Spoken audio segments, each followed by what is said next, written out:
Bali yang dipilih menjadi tempat pelaksanaan event KTT G20 telah melakukan berbagai persiapan, seperti yang dilakukan kawasan Nusa Dua, lokasi utama tempat penyelenggaraan event tersebut. Managing Director Danusa II, I Gusti Ngurah Ardita sangat senang Danusa II kembali terpilih sebagai tuan rumah penyelenggaraan pertemuan tingkat dunia KTT G20.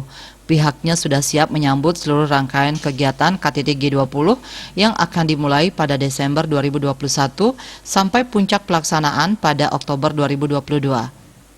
Kesiapan itu tak hanya dalam kelengkapan fasilitas meeting, insentif, convention, exhibition, MICE, tapi juga karena kawasan ini telah menerapkan sejumlah tata kelola kawasan berbasis protokol kesehatan, mewajibkan sertifikasi CHSI bagi kawasan dan tenen.